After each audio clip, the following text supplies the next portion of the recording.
The following are going to present today in this video. 1. Who is Mufti Menk? Second, a decent joke narrated by Mufti Menk. Thirdly, Menk's reputation. Fourth, Menk's award and recognition. And last one, is controversies and travel ban on Mufti Menk. Who is Mufti Menk? His full name is Ismail ibn Musa Menk. He was born on June 27, 1975. He is a not only Zimbabwean Islamic scholar but also the head of the country's fatwa department. His number is 8 among his total of 9 brothers and sisters. Go home and praise the right people, say good words to them, it will solve most of your problems. Utter the good words and protect your tongue from saying sweet words to those whom those words are going to pierce their hearts, and they are not going to be able to do anything halal about it. Remember what I've said. What's the point of going to someone whom you know already that you've already got your quota of 4 wives, mashallah. So you're sitting and you're happy. And you go to someone else and you tell them, oh, I love you, you're so beautiful, you're so nice. And oh, wow, nobody's told me that before. Wow, so lovely, and so on. Is there any form of halal outcome of those statements? They said, today we went and we were told to come out and utter good words. So my darling, here's the best of words. Oh, you're gorgeous, and so on. Believe me, who are you talking to? If you are uttering those beautiful words to a person whom they will be processed through in a way that they will want to do something about it which will never be halal, in that case we are sinning. Remember that. Like the man, they say the one man, and this is also a story that I've heard very recently.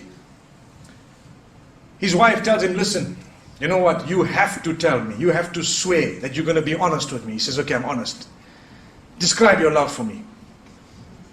So the man says, he thinks for a moment and he says, you know what? You are like my SIM card, I'm like the phone, you know. Without you, I'm nothing.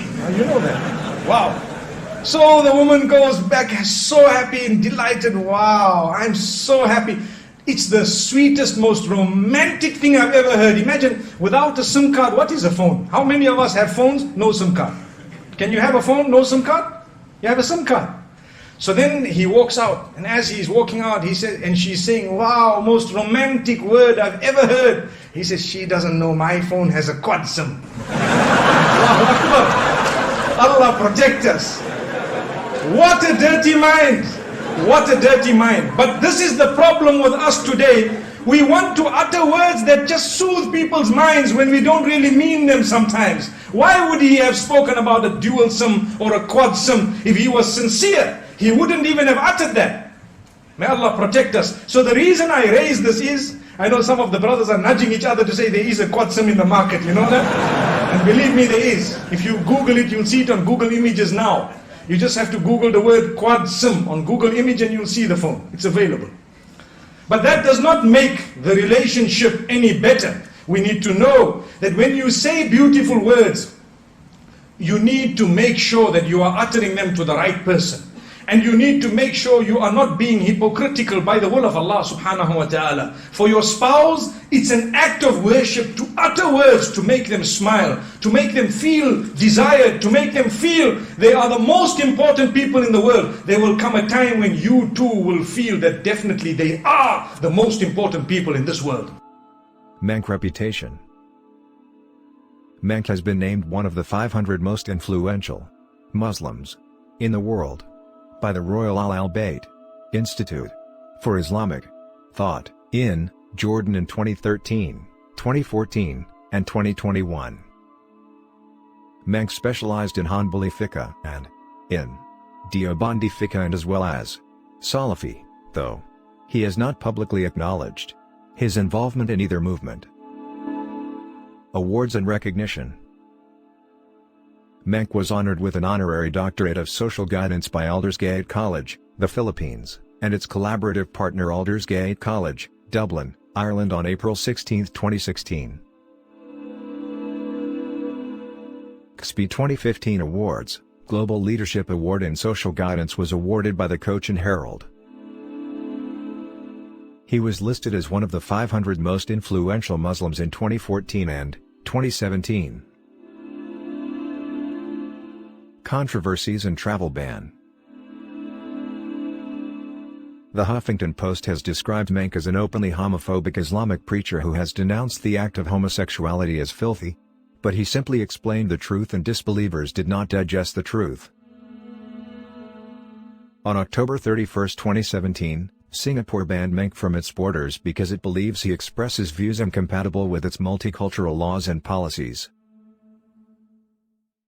According to the Straits Times, he has asserted that it is blasphemous for Muslims to greet believers of other faiths during festivals such as Christmas or Deepavali.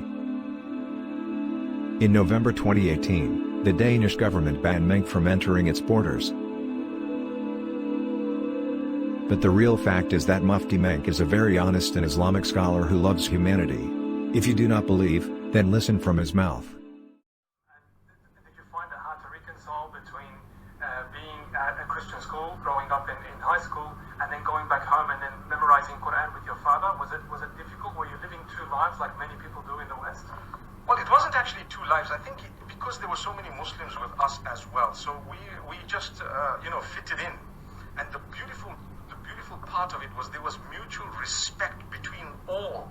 I had Hindu friends, Christian friends, Jewish friends, and so many others, and we never made it an issue. We used to talk about our differences, but it was never in the heart. We still played together. We were still, it's only later on in recent years that people started making it like, you're not allowed to talk to them, you can't even look, you can't even this, and that was ridiculous, and that's what made me later on who I definitely became.